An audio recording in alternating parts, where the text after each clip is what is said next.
Inside the explosive build-up to Shakur Stevenson versus Teofimo Lopez, both elite stars showcase laser focus through brutal, revenue-driven training camps. Confidence is sky-high as discipline sharpens skill, mindset, and fight IQ. These behind-the-scenes moments reveal strategy, ambition, and championship mentality, setting the stage for a high-stakes, legacy-defining showdown built for pay-per-view dominance and global boxing audiences. It's a fun day every day, but it's serious when he's sparring. He gets down to nitty-gritty, does his thing, just embarrasses a lot of the sparring partners. And again, I tell him, have fun in there. Like, just make boxing great again, make boxing fun again. There's a little one. Man, I've been working my ass off so much. His opponent is undefeated. He's a frigidity boxer. He jumps in, jumps out.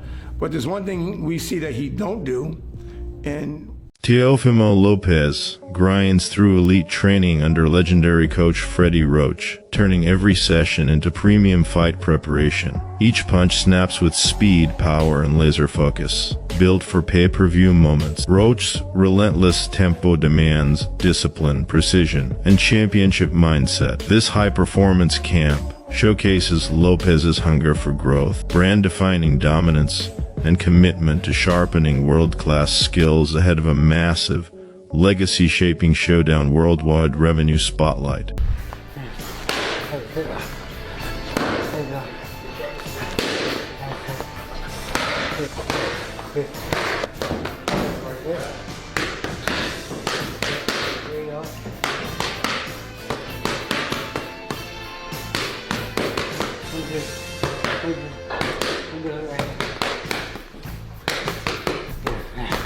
I can get to you. Say me. Yeah. 2, 3, 4. 1, 2. 1, 2. 1, 2, hook there. Double hook. Good, that.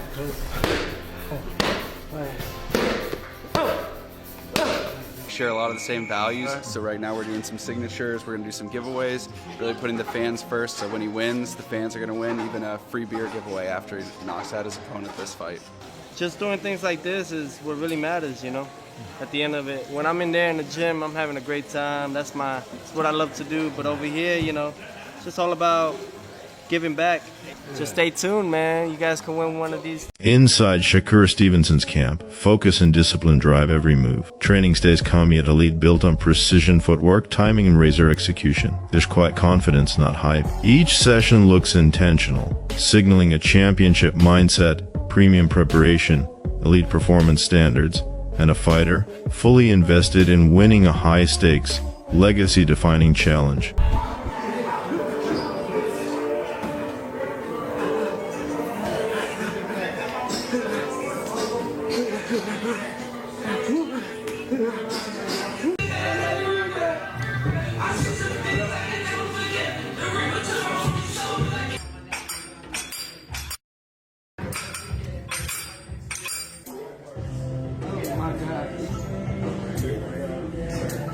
Oh my God.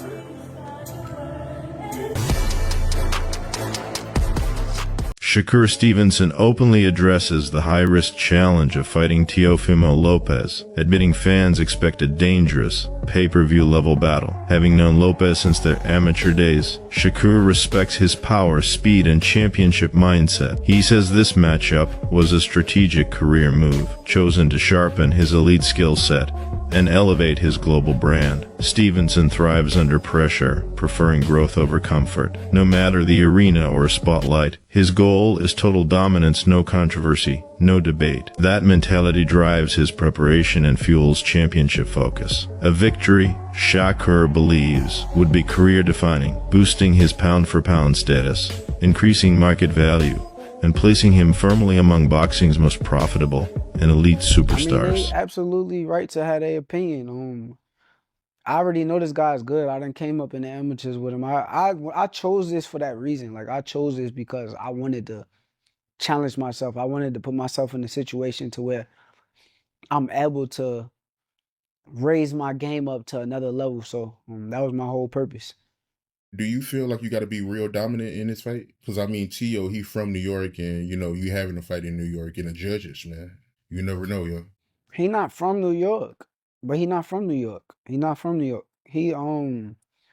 He probably was born in New York, but like being from New York is like I'm raised and I'm brought up in New York, and I knew him for years and years, and I always seen him out of Florida. Like that's where he was out of, Florida. So I don't look at him like a fighter that's from New York. So, but do I gotta be dominant? I think every fight that I set up, I want to be dominant. I don't care who in front of me. I want to dominate. I want to beat you to where judges don't feel like they can rob me. So I always got that feeling. I always got that chip on my shoulder. If you do win this fight, what do you think it does for your career? I think it put me top 5 pound for pound. I think it puts me like one of the best fighters in my era. Um, I think it just established that I'm that guy. Like, I'll be one of the 4 kings that they call the 4 kings, and it also depends on the fashion that I do it. So, it's gonna be interesting. But what be going on with this Tio dude, though, man? I be seeing these videos online of him making racist comments. You be seeing that, man? I think he's Roy Jones Jr. delivers a powerful breakdown of old school versus new school boxing culture, emphasizing how respect once defined the sport. He explains that in his era, blatant disrespect was never ignored because consequences were immediate and unavoidable. Allowing it to slide meant damaging your image, confidence, and perceived dominance. Old school fighters confronted issues head-on, protecting pride, reputation, and personal brand. Jones believes this mindset was about honor, discipline, and psychological authority. Today, some fighters provoke rivals strategically, testing reactions for leverage and viral attention, but Jones warns that ignoring disrespect signals weakness. In elite boxing, credibility, mental toughness, and respect are non-negotiable. How a fighter responds under pressure defines legacy, market value, and long-term dominance inside the ring and beyond it. I don't understand the press conference. Shakur Stevenson looked confused about the press conference. Teofimo Lopez is known for saying outlandish things, but I've noticed over the last couple of years, he's making less and less sense when he speaks. Like, the types of things that he's saying at the press conference are just unnecessary. The things that he's saying and the way he's saying it, I don't know if it's nervous energy. I don't know if he's just trying to get a rise out of these cameras and people online so they can talk about him. I really don't know what it is, but I don't understand why guys do things like that. What does that have to do with the fight? What does that have to do with boxing? Only thing you might accomplish out of that is making Shakur Stevenson mad, and he try to make you pay for that come fight night on January 31st. I don't get that kind of stuff. See, we'll look at stuff like that and we'll laugh at it in the sport of boxing, and we won't say that that's affecting boxing or hurting boxing. We'll just say that's just the way fighters are. But we'll get mad at a Jake Paul and we'll say that he's ruining boxing because you don't like Jake Paul or the things that he says or the fact that he's making money in a space that he didn't grow up in. To me, these are the kind of things. Press conferences like that, when you got Teofimo Lopez saying some of the things that he said, that's the kind of stuff that give boxing and fighters a black eye. That's why when we walk in a room and people know that you fought for a living or you currently fight for a living, they expect a certain type of thing.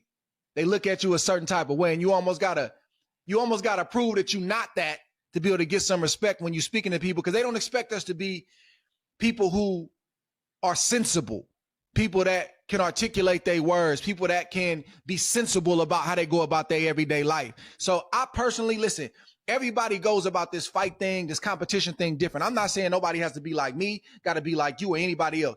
Be yourself.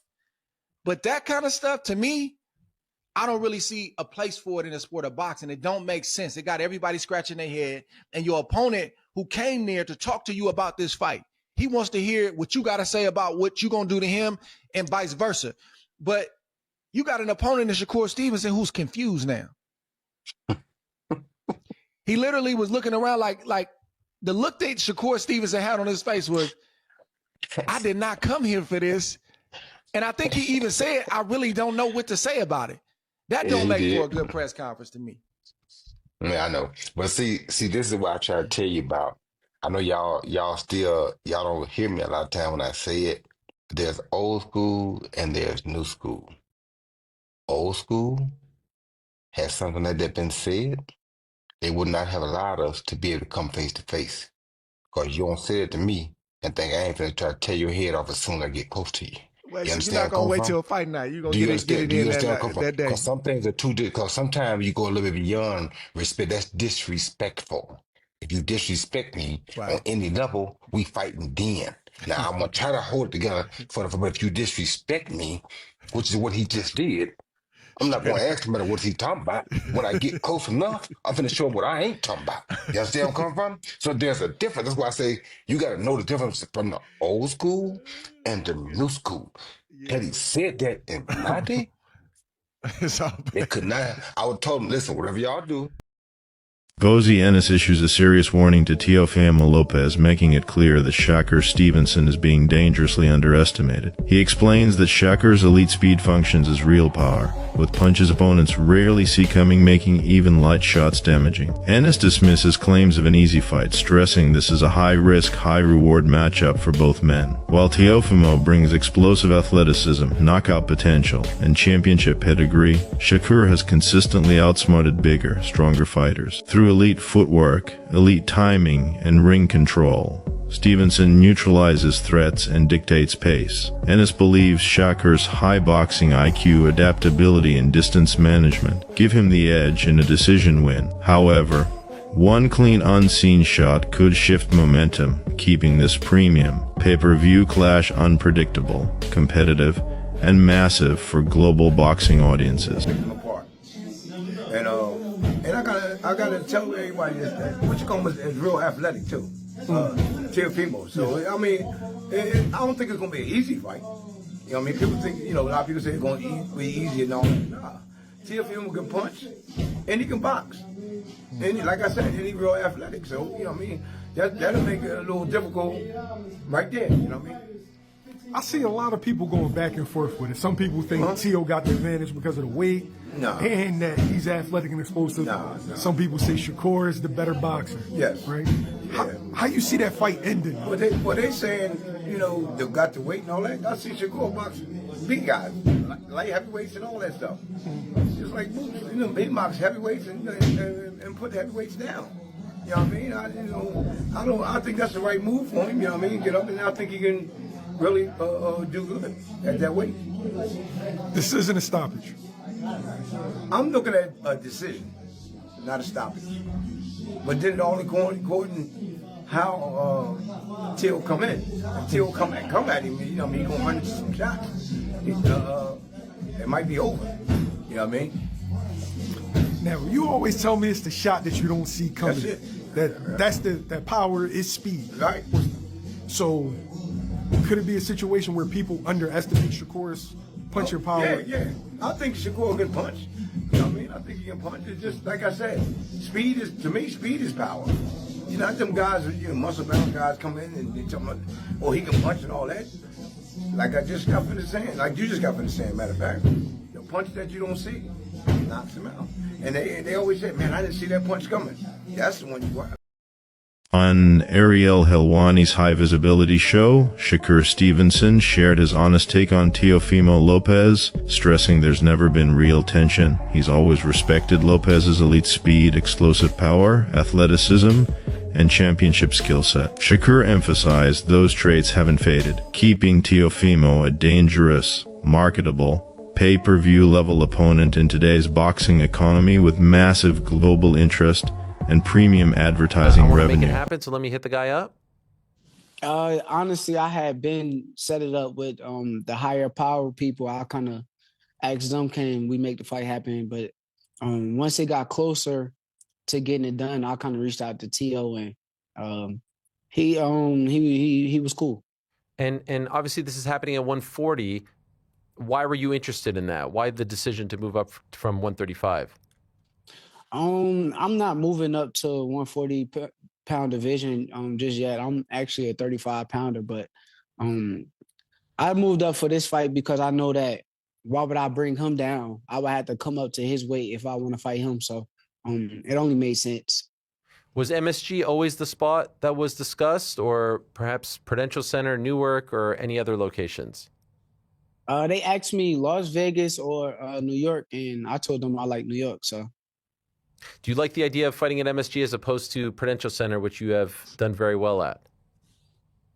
nah, I would rather fight in my hometown because that's where I'm from, and I know everybody's gonna be there to support me. I know the faces, I know everything when I walk out. But honestly, it's cool because it's on New York. You know, it's right there.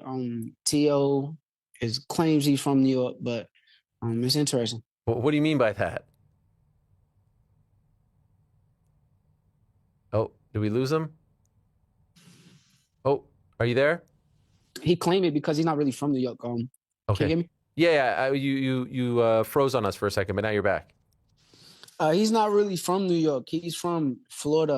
I actually knew him growing up, and he was always with Team Florida. So, I don't look at him like a fighter that's from New York. I know the fighters that's from New York. I came up with them guys. I used to see them all the time in the regionals. When I used to go to Gleason's gym, I used to see a lot of them fighters.